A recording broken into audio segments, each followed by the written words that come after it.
Welcome back to the Anchored Podcast, the official podcast of the Classic Learning Test. My name is Soren Schwab, VP of Partnerships here at CLT, and today we're joined by Jamie Burns and Hin-Tai Ting.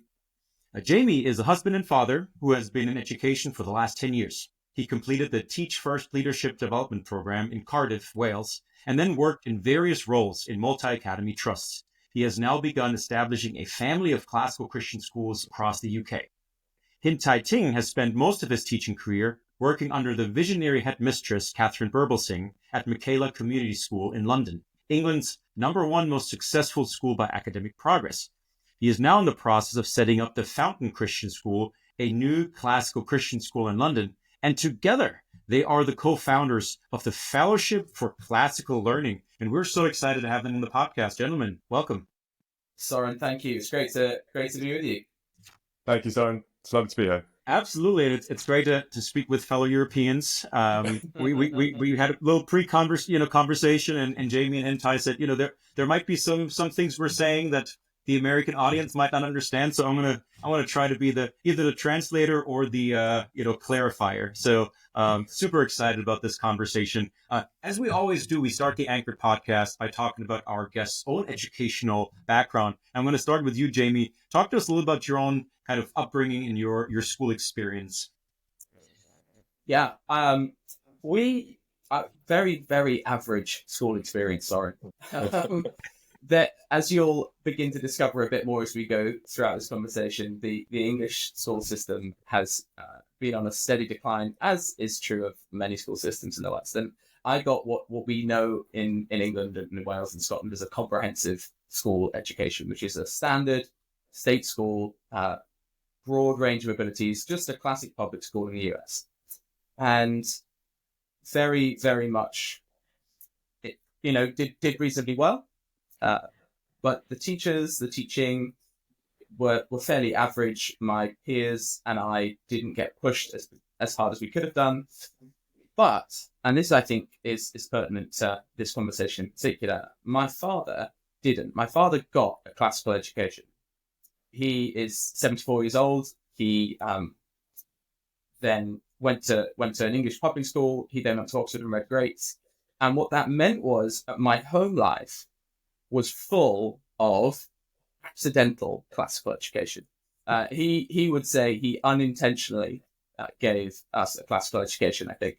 And so I had this contrast of being at school and receiving a relatively average, reasonable, not awful, but not great education. And at home, living with a father who would regularly get his Greek lexicon out at the dinner table to explain the etymology of words and talk to us about some Greek myth that seemed irrelevant to our lives at the time. But in hindsight, it's a wonderful gift. Awesome. Hin-Tai, what about you? Great. So yeah, I was born in Hong Kong, and my family moved over to England when I was 1 year old. And one of the reasons for that was for the sake of my and my siblings' education.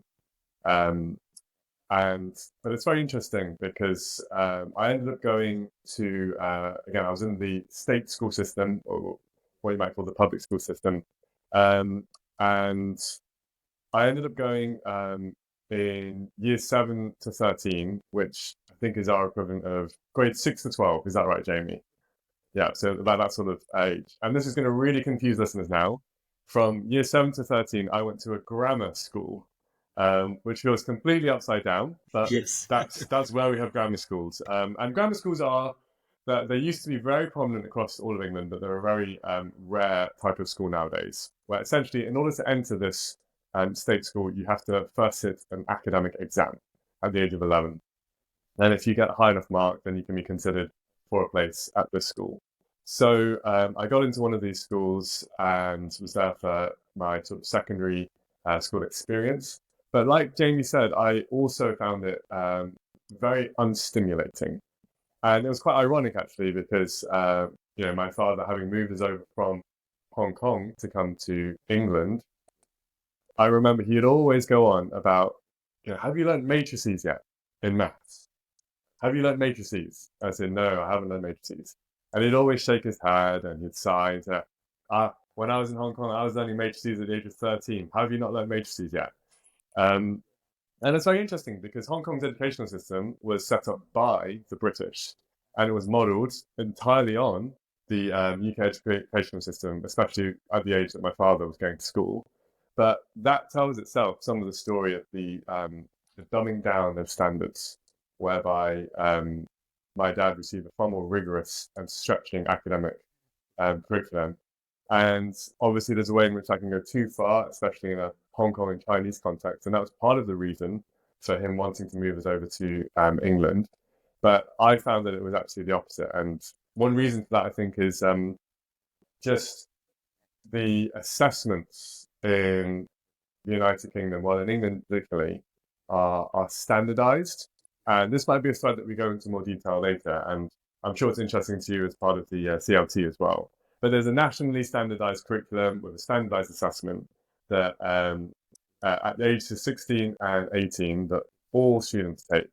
But basically, it's not really that highly differentiated between the needs of or the academic background of the student.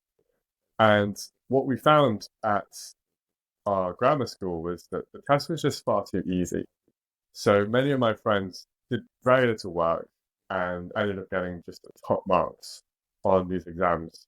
And that bred a culture in the school where the teachers didn't really have to work that hard. They didn't really have to go over things in much detail because the accountability measure just wasn't really stretching them enough. And I'm sure this is music to your ears as well, Soren, and just thinking about the impact of assessment and accountability on and how that works its way backwards through an educational system. So I would say the vast majority of my education at school was really by the internet in those golden days of Web 1.0, where Wikipedia was a place where I wrote a few Wikipedia articles because that was a cool thing to do. Online forums, blogs, Google Reader, those heady days. That's where I think a lot of my education came. But as you can see, it's very far from a classical education. And only now, sort of a decade into my career as an educator, am I thinking and realizing the gaps in my own education as a result. It's interesting because a lot of the conversation I have with folks, they at some point in their lives they're realizing, wait, I got robbed. I was never exposed to this rich treasure that was passed down to Jamie. It sounds like your dad, who then passed it on to you, but you never received that at school. So I see a lot of similarities, and we have a lot of conversation with folks. And yes, certainly assessment is part of that. I just recently had a conversation about kind of the dumbing down of the SAT and how if you make the assessments easier, well, that's going to have an impact on education. But the schools are rated, so to speak, by their success on these standardized assessments. But I think our audience would love to kind of get a general, I know it's a broad question, but what's kind of the state of education in the UK? And then we can kind of get a little bit more into why you decided to start classical schools. Maybe, Jamie, we can start with you again. Yeah, of course. It's actually a really interesting question for a number of reasons. And one of which is that over the last 14 years, now not so much, there has been a significant shift in England in particular. Some would say there's been a real life experiment taking place in the British Isles about what is a good education. Not necessarily what's a great one, but definitely what's a good one. In the education that Hin-Tai and I have described was fairly prevalent until 2010. And in 2010, the Conservative government took over, the coalition government took over, so the Conservatives and the Liberal Democratic Party.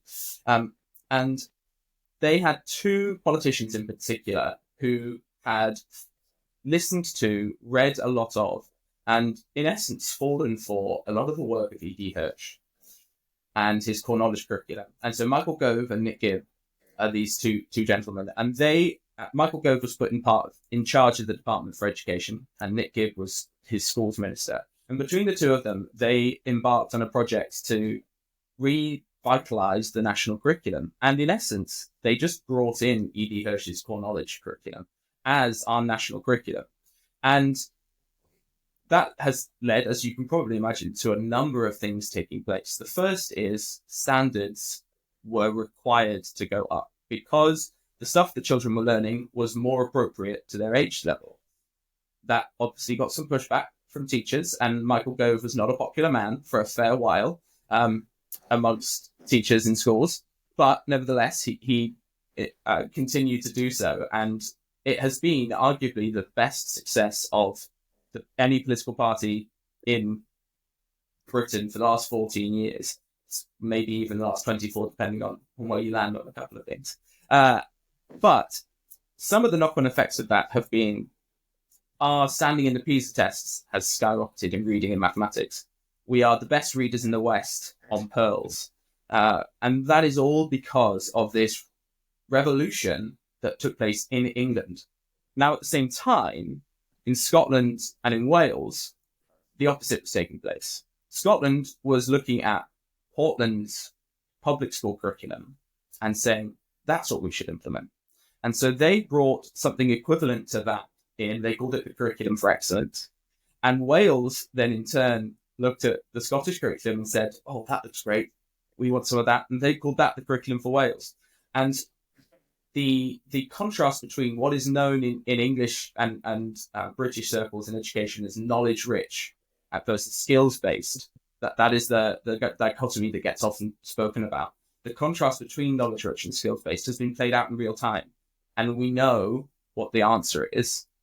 We know that a knowledge rich education has a better impact on children, because what has happened to Scotland and Wales? Well, Wales now refuse to be tested on Pearls because they don't want I assume they don't want the scores being released. And that's been happening, like I said, it's been playing out over the last 14 years. That was sort of content, that's this big shift in English curriculum content. But what that allowed to happen was a pedagogical revolution to a certain extent. People started getting bothered about how is it that people learn. Teachers in England, schools in England were given the freedom to press into teaching and learning techniques, and particularly thinking about things like Doug Lemob's Teach Like a Champion or Barack Rosenshine's Principles of Instruction, and bringing those into the classroom and making them real. And you have organizations like the Education Endowment Foundation or Research Ed that were driving this pedagogical reclamation, maybe is a better way of putting it, in English education. Again, meanwhile, not so much in Scotland and Wales. And that has given a backdrop for us whereby we now, I think, have a model for what a good education looks like. We know what good teaching looks like. We know what a good content looks like. And I think then the next stage is what makes a great education. And maybe that gives a little hint as to why it is that Hin-Tai and I are thinking about stepping into something of a classical Christian education. Yeah, and just to chip in on that, I think Jamie's highlighted, one of the key drivers of that change was, firstly, the centralized power of the state in education in England is very different. I think probably the opposite to what you might have in America. Centralized curriculum, centralized assessments, centralized examinations at the same time, assessing the same things across the whole country. And that is a real strength, because it means those changes can roll out. I think, Jamie, you were mentioning phonics is one example of that, where, there's just no debate in the UK about the importance, well, in England, about the importance of phonics anymore. Some people still dislike it, but because of that strong centralized power, they just have to teach it because they'll be tested on it when the kids are about 5 or 6 years old. And that is, I think that's one of the big drivers for the improvements in reading that we've seen in international assessments. And another part of that is because every school essentially does pretty much the same exams, that gives objective criteria by which schools can compare themselves. And so you can go onto any school's website and look at the same statistics. What proportion of their pupils were getting very strong grades? What proportion of their pupils were passing their examinations at certain ages? What proportion of their pupils were getting at least 5 strong passes? All of these are things which teachers can just easily go to school, look at a number, and get a sense of how well that school is doing, because of that strong centralization. And I think that's driven a lot of the pedagogical improvements, because people can see if things are having an effect. Every year you get those results back. They're marked anonymously and independently from the school. There's no teacher assessment anymore. And you can see, well, the changes we've made, are they improving our grades? Are we actually seeing an impact? And that's been a huge focus and motivator for pedagogical improvement. I think where the downside is because we've had that ability to, as Jamie said, run this real life experiment to see if this is actually working, to see what the results are doing, to see how things are changing. There's that saying about how, you know, when you make something a target, it then ceases to be useful as a measure. I think that's driven a lot of obsession with technique. So how can we, in some cases, the most extreme cases, how can we slightly game the system, try and boost our scores as highly as possible? Because everyone's comparing them, you know, and there are certain qualifications that a school can enter their pupils into, which are objectively far easier than other qualifications.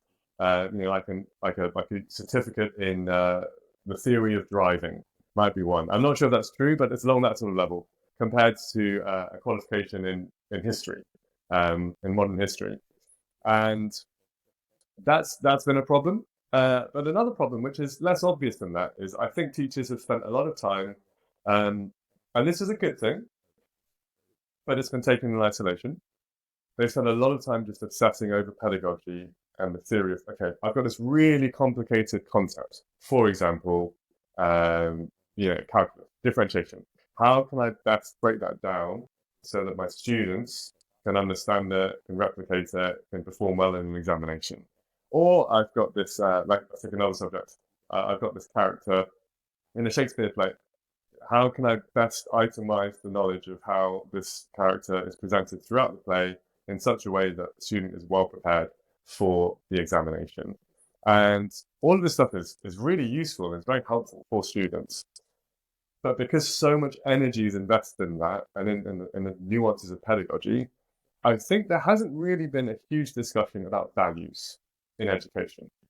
There hasn't been a huge discussion as to what are we doing this for. A lot of the assumption has been the importance of social mobility, which I think is very valid. We had a very strong counterpart to the Teach for America movement here in the UK called Teach First, which both Jamie and I were part of. But there it was, you know, social mobility comes from getting our pupils to get as good grades as possible so they can go to the best universities and get the best jobs. And again, the focus becomes, the values basically collapse into academic exam attainment. Very utilitarian. Exactly. And I was very privileged to work at Michaela Community School, where we spent a lot of time obsessing over pedagogy, but values were central to the school, particularly the values of personal responsibility, of kindness, of patriotism, of duty. And that school is a really interesting case study because our headmistress, Catherine Bubble-Singh, who I believe has been on this podcast, when she stands up for these values, she gets an unbelievable amount of vitriol and abuse over what I imagine would seem to be quite commonsensical values for many people. She says, no, our school stands for these things, and the amount of people calling her all sorts of horrendous names is just crazy. And that's another angle where you can see why in the education sphere, lots of people have avoided this values debate. It's not just, there's a positive reason to focus on just teaching to the assessment and utilitarian pedagogy, but there's also a desire, well, we don't want to stray into controversy and move towards values. And I think that also reflects something about English culture more generally. Just one key feature of English culture is a very strong emphasis on privacy. We're an island nation surrounded by the sea. We haven't been invaded for coming into a millennia. We like our sort of our privacy, but that means, as any Englishman knows, we don't talk about faith. We don't talk about politics. We don't talk about religion or values or anything that might encroach upon someone else's privacy. So that's another factor which is sort of trying to suffocate any discussion of really quite a central question. What is education for? What are we doing this for? What's the purpose of all those tens of thousands of hours we spend with the children in our care? And Soren, just to close that loop, look what happens when you do focus on values. Yeah. You get a school that outperforms every single other one by a long stretch. Yeah. No, it's perfect segue, and I'm so curious because it is like this first phase was like, we have to raise the standards, and the curriculum has something to say, right? And that we have to, improve our curriculum. We have to improve those standards. But then, as you mentioned in Thai, well, is it only about that? And I think in America, the classical education movement, the classical Christian movement, focuses so much on the telos, right? Like, what are we doing this for? Is it really just to get a job? Like, well, of course we want our kids to be successful. That's really not the end goal. It's the formation of the human person, right? The shaping of their hearts, minds, and souls. And so, you hinted to that a little bit already, but talk to us how you got involved with, or now getting involved with classical Christian education, and if there is a problem, maybe you hinted at that problem. What is it that you're trying to solve with these classical Christian schools? Hin-Tai, do you want to go first on this one? Yeah, absolutely. So, for me, it's quite a personal story in several ways. The first is just my own children. So I have 3 children, and they're all very young. One is still in the womb, and the thought of, what am I going to do about their education is one that I'm sure strikes every parent at this stage. And that has led to a lot of thinking, and a lot of researching, and a lot of just seeing what's out there, seeing what's happening in America with the classical Christian educational model. So that's been a huge drive for me. But probably the bigger, more personal story is just, as you said at the start, just my gradual awakening and realization of even the existence of the classical Christian tradition and the difference that that's made in my life. And I became a Christian when I was 18, and shortly after I went to Oxford University, where I studied philosophy, politics, and economics. And I was there at Oxford, just really keen to defend my newfound faith, really keen to share the gospel, to share what had happened to transform my life so much. And I think for a variety of reasons that led to me developing quite a sort of hard edge to my Christian faith. I think you have that phrase in America, the cage stage aspect of a Christian journey. And I got very heavily into presuppositionalism. I just thought, this is like the most powerful argument that will just destroy everything. Just the idea that, without assuming God, everything just collapses and doesn't make any sense, and you can't even acknowledge the existence of one single thing. And that was my intellectual journey for many, many years.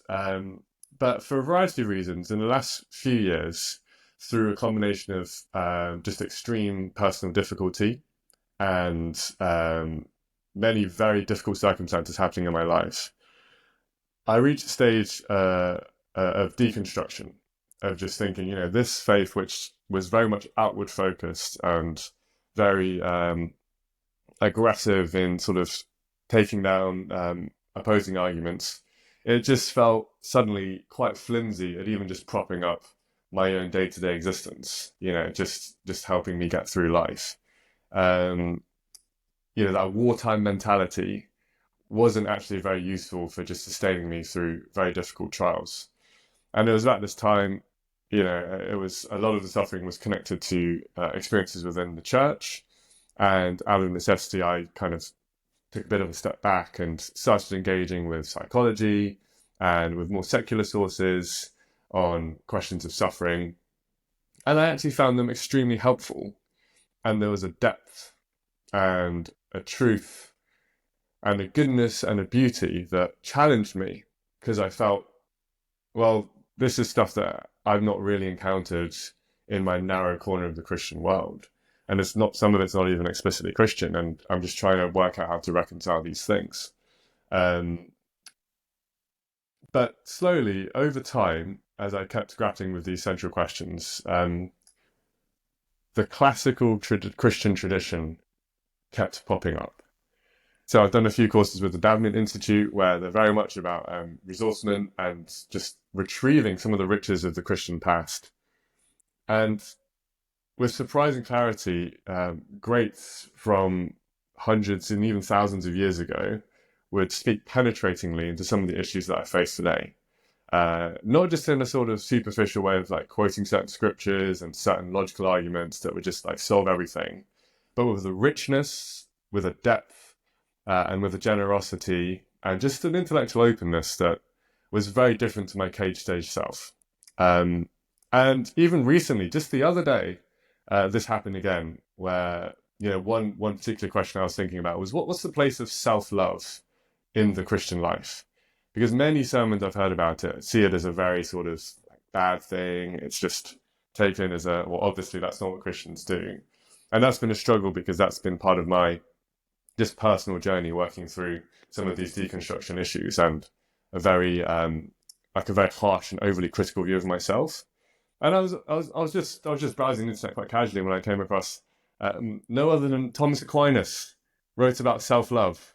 And actually, he said it's actually after love of God, it's our first duty due to just a philosophical argument that was very clear, very succinct. And I just thought, wow. And I sent a screenshot of this to my wife saying, the classical Christian tradition does it again. And many, many times I've come back to thinking, it feels like my faith was built on this foundation, but this foundation didn't seem fit for purpose. And I'm just searching for other things. And then I suddenly find old names like Aquinas and Augustine just offering penetrating Christian, but also classical insights to my own condition that have really made me just stop and think, wow, this is not the Christianity that I grew up in. This is not the Christianity I'm familiar with. This classical tradition has a lot to commend it, not just as an interesting intellectual adventure, but really for me, just as a matter of spiritual life and death, but just in a very profoundly personal way. And I think with that, just the final closing thought too on that is just compared to the cage stage mentality, where I had the truth, and I was going out there to sort of demonstrate the truth to everyone else. I've been reading Dante's Inferno recently as part of my sort of late education. And it's just astonishing to me that in it, he holds Virgil in the highest reverence, whilst also acknowledging this man fundamentally is not in paradise or purgatory, but he esteems him so greatly. And that generosity of spirit towards the past was just 180 degrees from the cage stage mentality that I had, where Dante was no compromiser. The line is very clear from the first page that Virgil is not where he should be, but yet he was just so open to all the truth, all the beauty, and all the goodness that is to be found in this world. And that switching mentality has been just personally transformative and has just thoroughly convinced me of the need for a classical Christian tradition and its power to not just save me, but save many others, I would hope. Yeah, it's amazing. Well, Jamie, practically speaking, right? I mean, the U.S., some would argue we're kind of in the third generation of classical Christian schools, where you're in starting generation one, essentially, right? In classical Christian schooling. Talk us through a little bit of practically what this will look like, what you're trying to accomplish, where you're trying to open these classical Christian schools. Are you naming them classical Christian schools? Because maybe there's not a market for that. I'm really curious, kind of when you did your kind of market analysis to talk in business terms, where did you land, and what are kind of the first steps in this process? Yeah, it's probably worth saying a tiny bit of my end story before I do this, in that I became acquainted with the thing known as classical Christian education through listening to Spotify, and Spotify throwing me an Andrew Kern podcast apropos of absolutely nothing. I was happily away listening to probably the rest is history, frankly, and all of a sudden Andrew Kern's in my ears, describing the things that I had been witnessing in my own teaching career that I didn't like, couldn't articulate. I knew I didn't like them, but I didn't know quite what they were. And I hear the dulcet tones of Andrew Kern explaining precisely what they were. and articulating them brilliantly. And that was my first introduction to classical Christian education, trademark.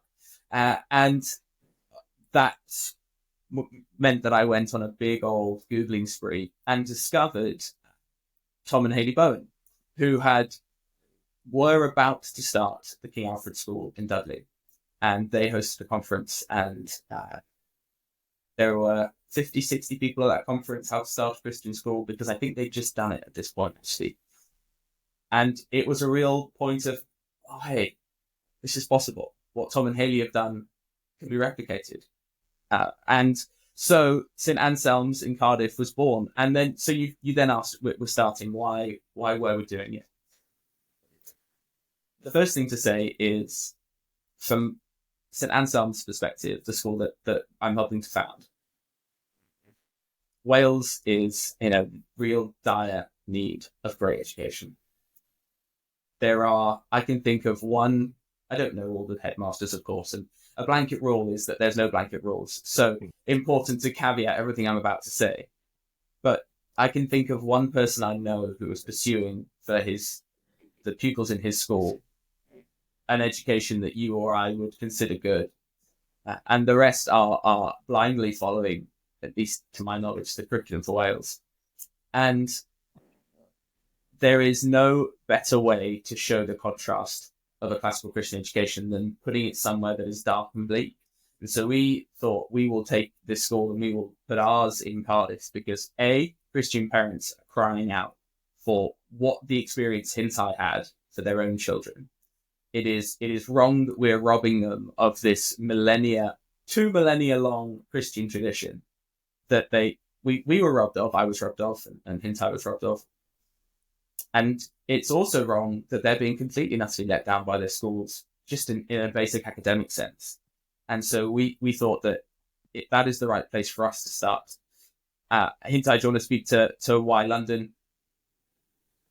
Yeah, on a very simplistic level, it's I want a school that I want to send my children to. And we live in London. But obviously on a bigger level, we would love this to be part of a movement. And what better place than London to show what classical Christian education is? Because as you said, Soren, there's not much brand awareness yet, really, of what this means. And we'd love to just show more people, actually, this is a thing. And this is a great thing. This is a beautiful thing. This is something different, because no one, as we alluded to earlier, no one in this country is really having that deeper conversation. What is education for? And to do that somewhere like London would be an amazing privilege. There's this wonder. Oh, go ahead, I'm Jamie. sorry. Well, just to say that the thing that is filling me with hope and delight is that there is this beautiful English tradition of education being renewed by the church. Whether it's Augustine of Canterbury or Alcuin, King Alfred, to Wycliffe, Charlotte Mason, C.S. Lewis, whoever you want to name, there's loads. There's this beautiful English Christian tradition of renewing education through the church. And that is a thing that we want to stand on the shoulders of and maybe have a tiny proportion of the impact that some of those greats had. Well, and you're using the language that will inspire people. I mean, everything you explained earlier on the status quo, it's so lukewarm. It's for lack of a better, it's just lame, right? And you have Christian families that, and I know them in Germany, and they're just, we're just sending our kids to that school is just the closest to us, and we're not questioning that, but there's nothing inspiring about it. So I'm wondering this cultural moment, right? Like there seems to be as you mentioned, there's such an appetite for this, and starting with one school or two schools, and then showing just the transformation that these families will have. What do you see as, because you want this to be a movement? You mentioned that a couple of times, movement, and you have a fellowship of classical learning. What do you see as some of the biggest opportunities? And maybe we touched on those a little bit, but what could be some of the roadblocks that you're seeing from two schools turning to 200? Yeah, why don't I start with some of the potential roadblocks?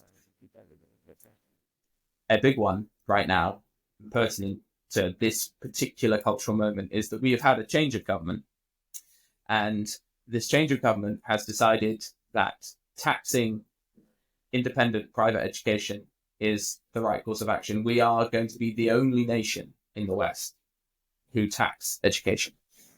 That is a roadblock to starting independent schools, without a shadow of a doubt.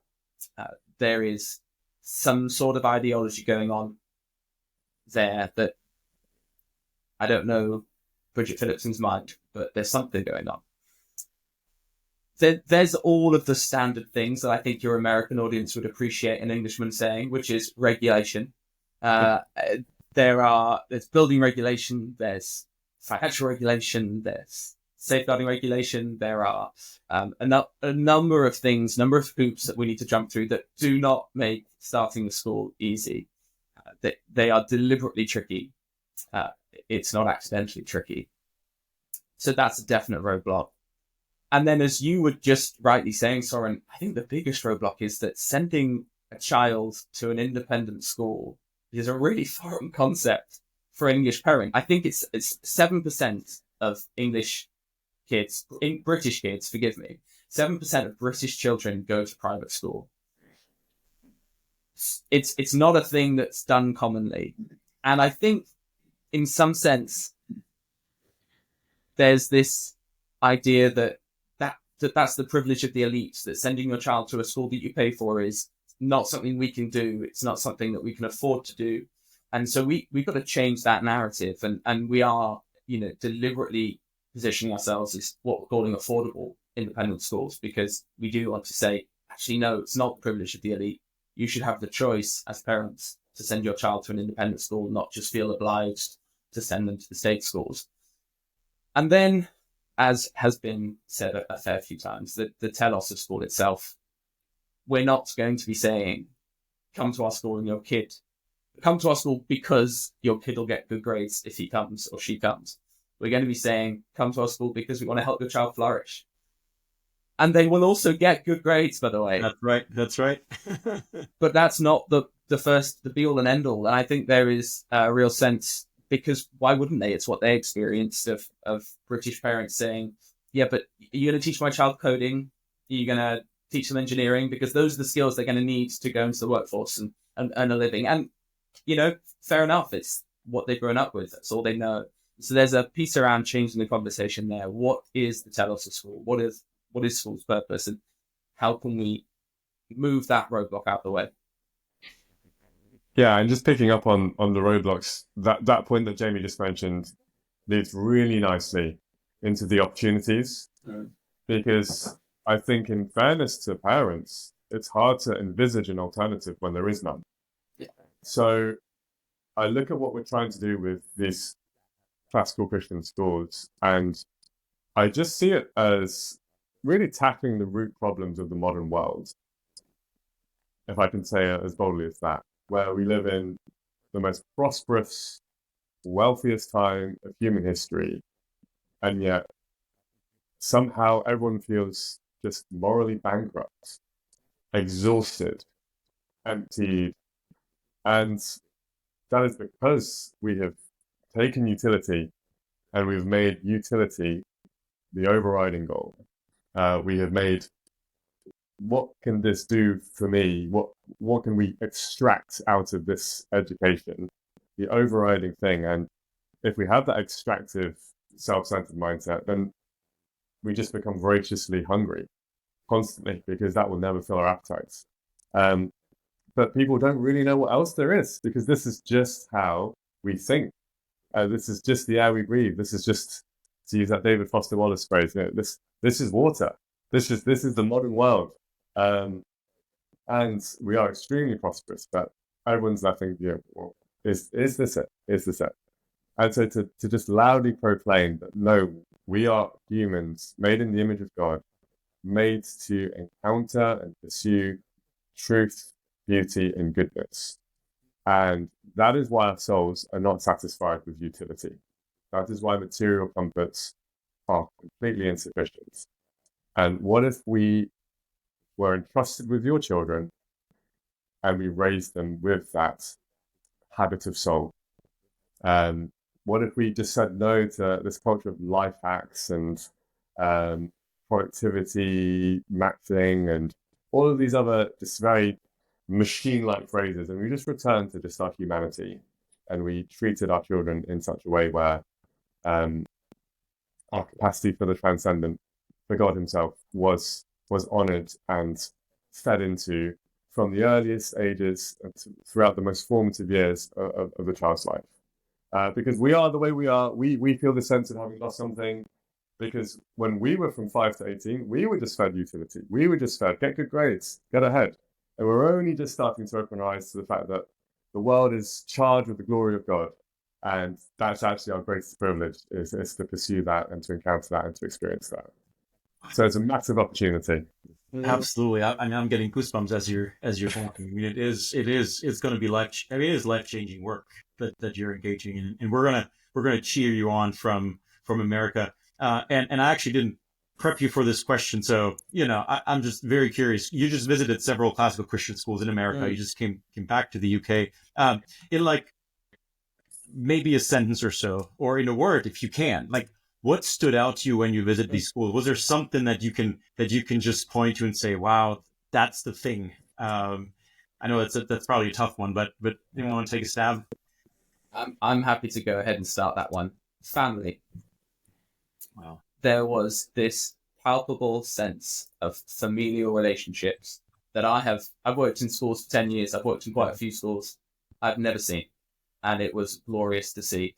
And we can talk about the academic rigor if we want. We can talk about the way that children can engage in Socratic conversation if we want. But frankly, if we're talking about human flourishing, the thing that humans need is relationships with the Almighty and relationships with their brothers and sisters. And that was obvious in the schools that we visited. And that was beautiful to see. Yeah, mine would be very similar as well. I was going to go for one word, which would be love. And I honestly was moved to tears talking with some of the students, talking with some of the parents, because love is the most precious thing, but it's also so hard and so lacking. And we almost just, I think we just sort of factor it out of thinking about a school. But just the atmosphere of love that I felt, particularly Christian love as well, the way that I was just infused throughout the school community was just, literally moving to tears. That is absolutely amazing. Good reminder for us, right? Because sometimes in the US too, we get discouraged, right? And there's roadblocks here, of course, as well. And so thank you for that reminder that what these schools are doing is just absolutely beautiful. I have one more question, and you're both educators. So we gotta stay disciplined. You gotta pick one book or one text that you can point to that has had the greatest impact on your life. What would that be and why? Jamie, why don't you go first? When I read this question, when you sent it, Soren, you have me completely floored because it's such a hard question to answer. And so I'm going to do the job you asked, and I'm not going to try and exercise any loopholes, but it does not suffice as an answer. And I feel very constrained by your assessment parameters. I need that to be said before I answer. I would say Mere Christianity, because it allowed me to think that my faith could be an intellectual thing as much as it was a feelings thing, because the tradition that I grew up in was very heavy on feelings and not particularly heavy on intellectualism. And so reading Lewis convinced me that what I thought I had felt could also be true in a rational sense, which for me at the time was really important. The journey I've gone on since, maybe rationalism slightly less important, but at the time, very, very important to my journey with God. And so I'm going to say Mere Christianity. Beautiful. Hin-Tai, what about you? Yeah, I gave this a lot of thought. And then the answer popped into my head, and it's quite a left field answer. My other two thoughts were very, I'm sure many people on this podcast have said them, but I was quite happy with this one. I don't just like it because it's contrarian and unique, but I think it's actually true, especially in the last few years. The book that's had the greatest impact on my life is just my personal journal. Now, before that sounds narcissistic, and before I announce the release of my memoirs coming out soon, all I mean by that is, well, from a classical education perspective, if one of the highest goals of life is contemplation, that state of simply being receptive and open and enjoying and allowing the good and the true and beautiful to affect us, then that's where I do it. And that's where I've learned to do it in my own personal journal as I've reflected. And it's a very personal question to me, because I think early on in my intellectual life and my reading life, I did read from a very modernistic perspective. I read extractively. I was trying to sort of mine these books for things that would be useful for my intellectual like architecture. Mine certain arguments like, oh, that's a really good argument, I need to memorize that one. And there wasn't any sense of contemplation there, or any sense of things. And obviously, sometimes great passages would move me, and I find them beautiful. But I read very much from a perspective of utility. And over the past few years, that's changed. And I think, and writing in a journal regularly, and Charlotte Mason talks about the commonplace journal, doesn't she? And just being able to enjoy those things and contemplate them. I think it's been a big part of my journey, is growing into classical education. So I'll say that. I appreciate that. That is Mere Christianity is not a first, but the memoirs of Hin-Tai Ting are first, and where we can't publish them. I feel so cliche now. No. You're good. It's because it is absolutely amazing. Right. This was delightful, gentlemen. Truly an honor to have you on. Again, we're here with Jamie Burns and Hin-Tai Ting, the co-founders of the new Fellowship for Classical Learning, doing amazing work in classical education, classical Christian education in the UK. We're going to continue to follow your work and are rooting you on from the US. You guys are awesome, and really appreciate your joining the Anchored podcast today. Thanks so much for having us, Soren. Really appreciate it. Thank you. It's been great, Soren. Yeah.